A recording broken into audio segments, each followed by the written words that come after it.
Hello दोस्तों, स्वागत है आपका अपने परिवार कल्चरल क्लासेस में। दोस्तों, मैं जयंत सर और आज लेके आ गया हूं आपके काव्य खंड का अंतिम कविता। इस कविता शीर्षक का नाम है गांव का घर और इस कविता के जो कवि हैं उनका नाम है ज्ञानेंद्रपति। ठीक दोस्तों, जैसा कि आप सभी लोग जानते हैं, हम लोग सर्वप्रथम करते हैं यानी कि पढ़ते हैं कवि परिचय को, उसके बाद कविता शीर्षक को यानी कि कविता को पढ़ते हैं, उसके बाद जो है वस्तुनिष्ठ प्रश्न को हम लोग देखते हैं। ठीक, आप लोग सभी इसी पैटर्न के आधार पर कितने सारे जो है चैप्टर हम लोग समाप्त कर चुके हैं। ठीक, तो आइए आज हम लोग जो करेंगे अंतिम कविता है हम लोगों के पास। ठीक, इसलिए इसको भी उतना ही धैर्य पूर्वक करेंगे यानी कि पढ़ने वाले हैं। ठीक, तो बने रहिएगा, दिल थाम के बने रहिएगा अंत तक। तो चलिए क्लास को शुरू करने से पहले अगर आप लोग इस चैनल पर नए हैं तो चैनल को सब्सक्राइब करके बेल वाला आइकन जरूर प्रेस कर दीजिएगा और साथ ही साथ इस वीडियो को अपने दोस्तों के साथ शेयर जरूर कर दीजिएगा। तो चलिए अभी हम लोग स्टार्ट करने वाले हैं कवि परिचय को। तो चलिए हम लोग देखते हैं ज्ञानेंद्रपति जी का जन्म।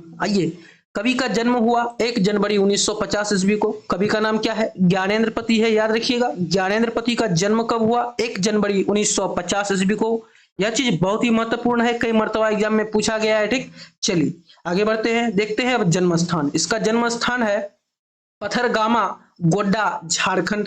ठीक, जन्म स्थान ज्ञानेंद्रपति के पथरगामा, गोड्डा, झारखंड में इसका जन्म हुआ था। लेकिन यह जो निवास, ठीक, यह जो रहने लगे थे बाद में वाराणसी उत्तर प्रदेश में रहने लगे थे। ठीक दोस्तों, जन्म स्थान दूसरे जगह लेकिन निवास इसका दूसरे जगह। ठीक, याद रखिएगा, बहुत ही महत्वपूर्ण है। जन्म स्थान का है पथरगामा, गोड्डा, झारखंड में इसका क्या हुआ था? जन्म हुआ था। लेकिन इन्होंने जो रहा यानी कि इसका जो निवास स्थान है वह वाराणसी, यूपी यानी कि उत्तर प्रदेश। ठीक दोस्तों, समझ गए आप लोग यहाँ तक? चलिए आगे बढ़ते हैं और देखते हैं इनके माता पिता के बारे में। माता जी का नाम सरला देवी एवं पिताजी का नाम देवेंद्र प्रसाद चौबे।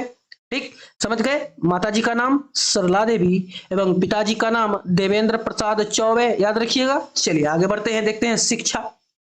आइए, इन्होंने कैसे शिक्षा ग्रहण किए, कैसे अपने लक्ष्य को प्राप्त किए, हम सब देखने वाले हैं। तो दिल थाम के बैठिएगा, बहुत ही महत्वपूर्ण है आपके लिए और आपके परीक्षा के लिए। ठीक, तो चलिए, इन्होंने प्रारंभिक शिक्षा गांव के स्कूल में प्राप्त की है। उसके बाद बीए और एमए इंग्लिश विषय में पटना विश्वविद्यालय से इन्होंने प्राप्त की है। ठीक दोस्तों, याद रखिएगा, बहुत ही महत्वपूर्ण है। प्रारंभिक शिक्षा गांव के स्कूल से ही इन्होंने प्राप्त किया।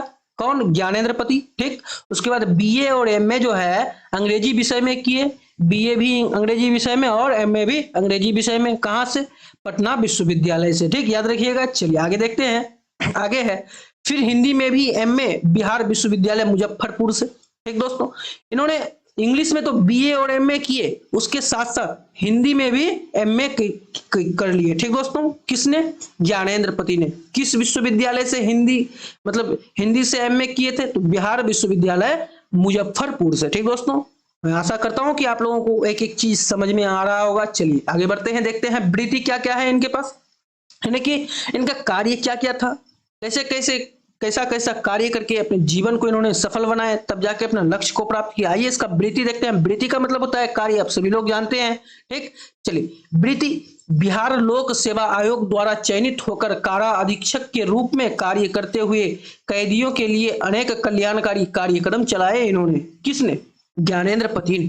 ठीक, इसका जो कार्य था, पहला कार्य यही था कि सेवा आयोग द्वारा चयनित होकर किसी कारा, मतलब किसी जेल में गए। ठीक, जहां पे कैदियों को रखा जाता है वहां पे गए। ठीक, और वहां जाने के बाद कैदियों के लिए अनेक कल्याणकारी कार्यक्रम इन्होंने चलाए, जेल में भी। ठीक ना, याद रखिएगा, कितने महान थे व्यक्ति। कौन? ज्ञानेंद्रपति। ठीक, उसके बाद कह रहा है कि अनंतर नौकरी छोड़कर फकत कविता लेखन में समर्पित रहे। कौन? ज्ञानेंद्रपति साहब। ठीक दोस्तों, समझ गए? इनके पास नौकरी भी थी लेकिन उस नौकरी को इन्होंने त्याग कर, छोड़कर क्या किए? फकत कविता लेखन में समर्पित रहे। कौन? ज्ञानेंद्रपति साहब। ठीक, याद रखिएगा, बहुत ही महान व्यक्ति थे। ठीक, चलिए आगे बढ़ते हैं, देखते हैं अब इनको सम्मान भी प्राप्त हुआ है। पहला सम्मान इसको प्राप्त हुआ, पहला सम्मान 2006 में। ठीक, याद रखिएगा, पहला सम्मान 2006 में इसको प्राप्त हुआ था। ठीक, उसके बाद कह रहा है कि संस्यात्मा के लिए साहित्य अकादमी पुरस्कार 2006 में प्राप्त हुआ। ठीक दोस्तों, संस्यात्मा यह जो है इसकी कृति है। ठीक, याद रखिएगा, संस्यात्मा, इसके लिए इसको साहित्य अकादमी पुरस्कार भी मिला था। कब मिला था? 2006 में मिला था। ठीक दोस्तों, समझ गए आप लोग यहाँ तक? चलिए आगे देखते हैं इनकी कृतियां। ध्यान दीजिएगा, बहुत ही महत्वपूर्ण है कृतियां। कई मरतबा एग्जाम में पूछा जाता है कि बताइए ज्ञानेंद्र पति की कृतियां निम्न में क्या क्या है, तो आपको याद रहेगा तब ना बता पाइएगा। ठीक, चलिए इसका कविता संग्रह है पहला कृतियां में, पहला संग्रह सॉरी पहला जो है कविता संग्रह आता है। कविता संग्रह में क्या क्या है वह सब चीज ध्यान दीजिएगा, बहुत महत्वपूर्ण है। आंख हाथ बनते हुए 1970 में इन्होंने लिखा। ठीक, इस कविता को 1970 में लिखा। क्या कविता का नाम क्या है? आंख हाथ बनते हुए। ठीक, 1970 में इसको लिखा। ठीक, उसके बाद है आगे कि शब्द लिखने के लिए ही यह कागज बना है, 1980 ईस्वी में इन्होंने लिखा। ज्ञानेंद्र पति ने इस कविता को, किस कविता को? शब्द लिखने के लिए ही यह कागज बना है, 1980 में इसको लिखा है। ठीक, उसके बाद इसका कविता संग्रह है गंगा तट। क्या है? गंगा तट। और इसको जो है 2000 में इसको लिख के जो है समाप्त किया। ठीक, और उसके बाद जो है संस्यात्मा, यह 2004 में क्या किया? इसको लिखा। उसके बाद है भिनसार 2006 में, और कवि ने कहा 2007 में लिखा। ठीक दोस्तों, यह इसका कविता संग्रह है, याद रखिएगा, बहुत महत्वपूर्ण है। क्या क्या है कविता संग्रह में? आंख हाथ बनते हुए पहला कविता है। दूसरा है शब्द लिखने के लिए ही यह कागज बना है, यह जो है 1980 में हुआ इसका प्रकाशित, या फिर उन्होंने लिखा, लिख के समाप्त किया, वही बात है। ठीक दोस्तों, समझिए आप लोग। गंगा तट, ठीक, 2000 में, सन 2000 ईस्वी में। संस्यात्मा 2004 में। ठीक, उसके बाद है भिनसार 2006 में। उसके बाद है कवि ने कहा 2007 में। यह सब चीज इसका कविता संग्रह है, याद रखिएगा, बहुत महान कवि थे ज्ञानेंद्र पति साहब। ठीक, चलिए आगे देखते हैं। आगे है इसका काव्य नाटक। इसका काव्य नाटक है, क्या है? एक चक्रा नगरी। काव्य नाटक का नाम क्या है इनका? एक चक्रा नगरी। क्या है? काव्य नाटक। किस कवि का है? तो ज्ञानेंद्र पति साहब का है। ठीक दोस्तों, मैं आशा करता हूं कि आप लोगों को एक एक चीज समझ में आ रहा होगा। चलिए इसी के साथ आगे बढ़ते हैं और देखते हैं। आगे है कथेतर गद्य। क्या है? कथेतर गद्य। कथेतर गद्य का नाम है पढ़ते गद्य। यह 2005 में प्रकाशित हुआ। ठीक दोस्तों, समझ गए आप लोग। कथेतर गद्य क्या है इसका नाम? कथेतर गद्य का जिन्होंने लिखा है, कौन लिखा है? ज्ञानेंद्र पति ने लिखा है इनको। किसको? कथेतर गद्य। कथेतर गद्य का नाम है पढ़ते गढ़ते। इसको जो लिखा गया 2005 ईस्वी में लिखा गया। ठीक दोस्तों, आशा करता हूं कि आप लोगों को समझ में आ गया होगा। चलिए आज के इस अंतिम सेशन का अंतिम पंक्ति है जो कि बहुत ही महत्वपूर्ण है, इससे तो आपका ऑब्जेक्टिव भी क्वेश्चन बन सकता है। ठीक, चलिए ध्यान दीजिएगा कि एक संभावनाशाली युवा कवि के रूप में ज्ञानेंद्र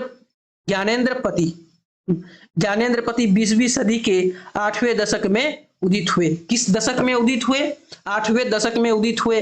कौन? ज्ञानेंद्र पति साहब। किस सदी के 8वें दशक में उदित हुए? तो 20वीं सदी के 8वें दशक में उदित हुए एक संभावनाशाली युवा कवि के रूप में। कौन? ज्ञानेंद्र पति साहब। ठीक दोस्तों, समझ गए आप लोग। मैं आशा करता हूं कि आप लोगों को शानदार तरीके से कवि परिचय को समझ में आ गया होगा। तो चलिए दोस्तों, अगर आप लोग यहाँ तक वीडियो को देख चुके हैं तो इस वीडियो को कर दीजिए लाइक। ठीक दोस्तों, चलिए यह जो पीडीएफ है आपको नीचे डिस्क्रिप्शन बॉक्स में मिल जाएगा, जाइए जाके अवश्य से अवश्य डिस्क्रिप्शन बॉक्स को चेक कीजिए और शानदार तरीके से पीडीएफ को डाउनलोड करके शानदार तरीके से अपने पढ़ाई को जो है जारी रखिए। तो चलिए अभी हम लोग कवि परिचय को शानदार तरीके से समाप्त कर चुके हैं। मैं कल फिर लेके आऊंगा गांव का घर, ये जो शीर्षक कविता है इसके बारे में, यानी कि इसको हम लोग पढ़ने वाले हैं और शानदार अर्थ के साथ इसको हम लोग पढ़ने वाले हैं। ठीक, तो चलिए दोस्तों आज के क्लास को यहीं पे समाप्त करते हैं, फिर मिलते हैं कल नए उमंग और उत्साह के साथ और गांव का घर कविता शीर्षक के साथ। तब तक के लिए सभी दोस्तों को राधे राधे।